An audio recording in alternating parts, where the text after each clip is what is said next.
Hello കൂട്ടുകാരെ, നമ്മുടെ ചാനലിലോട്ട് എല്ലാവർക്കും സ്വാഗതം. അപ്പം നമ്മുടെ ചാനൽ കണ്ടിഷ്ടപ്പെടാൻ തീർച്ചയായിട്ടും എല്ലാവരും ഒന്ന് സപ്പോർട്ട് ചെയ്യണേ. അപ്പോൾ ഇന്നത്തെ നമ്മുടെ വീഡിയോ എന്ന് പറയുന്നത് ഈ ഒരു ചുരിദാറിൻ്റെ കട്ടിങ് സ്റ്റിച്ചിങ്ങുമാണ്. അപ്പോൾ അത് ഡീറ്റെയിൽ ആയിട്ടൊന്നും അല്ല ഞാൻ പറയുന്നത്, ജസ്റ്റ് നമ്മൾ തയ്ച്ചത് എങ്ങനെയാണെന്നുള്ളതൊക്കെയാണ് ഞാൻ നിങ്ങൾക്ക് കാണിച്ചു തരുന്നത്. അപ്പം ഈ ഒരു മെറ്റീരിയൽ എന്ന് പറയുന്നത് നല്ല കട്ടിയുള്ളൊരു മെറ്റീരിയലാണ്. അതുകൊണ്ട് തന്നെ നമുക്ക് ലൈനിങ് വെക്കേണ്ട ഒരു ആവശ്യം വന്നിട്ടില്ലായിരുന്നു. അതുപോലെ തന്നെ നമ്മൾ ഫ്രണ്ടിലെ നെക്കിൻ്റെ ഭാഗത്ത് ഫ്രണ്ടിലും ബാക്കിലും മാത്രം നമ്മളൊരു ചെറിയൊരു പീസ് കട്ട് ചെയ്ത് പിടിപ്പിച്ചത് മാത്രമേ ഉള്ളൂ. അല്ലാത്ത പക്ഷം നമുക്ക് ലൈനിങ്ങിൻ്റെ യാതൊരുവിധ ആവശ്യമില്ല, കാരണം നല്ല കട്ടിയുള്ളൊരു മെറ്റീരിയലാണിത്. അതുകൊണ്ട് തന്നെ ലൈനിങ് വാങ്ങുന്നതിൽ നിന്ന് തന്നെ നമ്മൾ രക്ഷപ്പെട്ടിട്ടുണ്ടായിരുന്നു. അപ്പം നെക്കിൻ്റെ, അതായത് കോളറിൻ്റെ ഭാഗത്ത് നമ്മൾ വെക്കാനായിട്ട് ഇതിൻ്റെ തന്നെ നമുക്ക് മെറ്റീരിയൽ മിച്ചം ഉണ്ടായിരുന്നു. അതാണ് നമ്മൾ കഴുത്തിന് ഫ്രണ്ടിലും ബാക്കിലും വെച്ച് കൊടുത്തിട്ടുണ്ടായിരുന്നത്.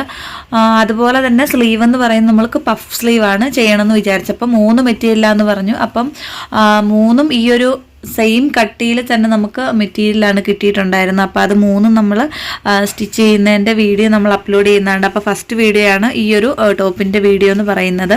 അപ്പോൾ കോളർ കുർത്തി നമ്മൾ ചെയ്തിട്ട് ഒരുപാട് കാലമായിട്ടുണ്ടായിരുന്നു. അപ്പം ഒരുപാട് നാളായത് തയ്ക്കണമെന്നും കമൻറ്റ് വന്നപ്പോൾ മുതൽ നമ്മൾ തയ്ക്കണമെന്നുമാണ് വിചാരിച്ചിട്ടുണ്ടായിരുന്നത്. പക്ഷേ നമുക്ക് തയ്ക്കാനായിട്ട്, അതായത് ആ ഒരു മോഡൽ ആർക്കെങ്കിലും വേണമെങ്കിലല്ലേ നമ്മൾ തയ്ക്കുന്നത്. അപ്പം ആ ഒരു മോഡൽ നമുക്ക് സ്റ്റിച്ച് ചെയ്യാനായിട്ട് കിട്ടിയിട്ടില്ലായിരുന്നു. അപ്പോൾ ഈ ഒരു തവണ ഈ ഒരു മെറ്റീരിയൽ എടുത്തപ്പം നാത്തോൻ കൊച്ച് അവൾ ഇൻസ്റ്റഗ്രാമിൽ നോക്കി കഴിഞ്ഞപ്പോഴത്തേക്ക് അവൾക്ക് ഈ ഒരു മോഡൽ കോളർ കുർത്തി വരുന്നതും അതുപോലെ തന്നെ പഫ് സ്ലീവ് വരുന്ന ഒരു ടോപ്പിൻ്റെ വീഡിയോ കണ്ടു. അപ്പോൾ ആ ഒരു മോഡൽ തയ്ച്ച് തരുമോ എന്ന് ചോദിച്ചാൽ അവൾ എനിക്ക് അയച്ചിട്ടുണ്ടായിരുന്നു. അപ്പം ട്രൈ ചെയ്യാമെന്ന് പറഞ്ഞ് ഞാനാണ് ഈ ഒരു മെറ്റീരിയൽ ഈ ഒരു രീതി തയ്ക്കാമെന്ന് വിചാരിച്ചത്. അപ്പോൾ സ്ലീവിനൊന്നും നമ്മൾ പ്രത്യേകിച്ച് ലൈനിങ് ഒന്നും വെച്ച് കൊടുക്കുന്നില്ല, ഈ ഒരു മെറ്റീരിയൽ മാത്രമാണ് നമ്മൾ ചെയ്ത് കൊടുക്കുന്നത്.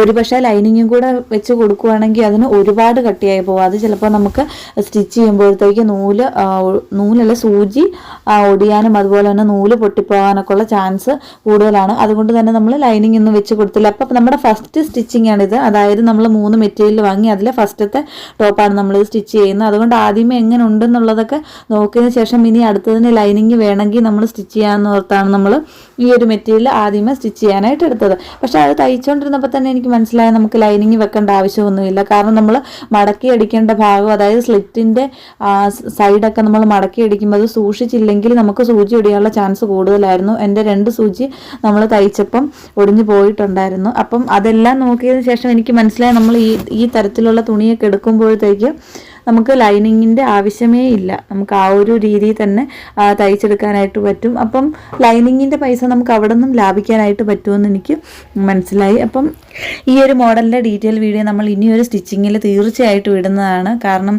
ഇതുപോലെ തയ്ക്കണമെന്ന് ആവശ്യപ്പെട്ടാണ് നമുക്ക് കമൻറ്റ് ചെയ്തിട്ടുണ്ടായിരുന്നത്. അപ്പോൾ അത് ഡീറ്റെയിൽ വീഡിയോ ആയിട്ട് എടുക്കാൻ പറ്റിയില്ല. അപ്പോൾ നമ്മൾ ക്രിസ്മസിൻ്റെ തലേദിവസമൊക്കെയാണ് നമ്മൾ സ്റ്റിച്ച് ചെയ്തുകൊണ്ടിരുന്നത്. അപ്പോൾ ആ ഒരു സമയത്ത് നമുക്ക് അത്യാവശ്യം കുറച്ച് തിരക്കുണ്ടായിരുന്നു കൊടുക്കാനായിട്ട്. അപ്പം ആ ഒരു സമയത്ത് നമ്മൾ ഡീറ്റെയിൽ ആയിട്ട് വീഡിയോ എടുത്തുകൊണ്ടിരിക്കുമ്പോഴത്തേക്ക് നമ്മുടെ സമയം അവിടെ നഷ്ടപ്പെട്ടുകൊണ്ടിരിക്കും. അപ്പോൾ നമുക്ക് കുഞ്ഞും കൂടെ ഉള്ളതുകൊണ്ട് കുഞ്ഞിനെ നോക്കി അതിൻ്റെ ഇടയ്ക്ക് വീട്ടിലെ പണിയും അതിൻ്റെ ഇടയ്ക്കാണ് നമ്മൾ സ്റ്റിച്ചിങ് ചെയ്യുന്നത്. അപ്പോൾ എല്ലാം കൂടെ നമുക്ക് ഒരുമിച്ച് കൊണ്ടുപോകാനായിട്ട് പറ്റിയില്ല. അതുകൊണ്ടാണ് നമുക്ക് ഡീറ്റെയിൽ വീഡിയോ ആയിട്ട് ചെയ്യാനായിട്ട് പറ്റാഞ്ഞത്. തീർച്ചയായിട്ടും നമ്മൾ ഇതിൻ്റെ ഡീറ്റെയിൽ വീഡിയോ ഇടുന്നതാണ്. അതുപോലെ തന്നെ ഇതിൻ്റെ ഫൈനൽ ലുക്ക് കണ്ട് ഇഷ്ടപ്പെടുകയാണെങ്കിൽ തീർച്ചയായിട്ടും നിങ്ങൾ ലൈക്ക് ചെയ്യണം, കമൻറ്റ് ചെയ്യണം.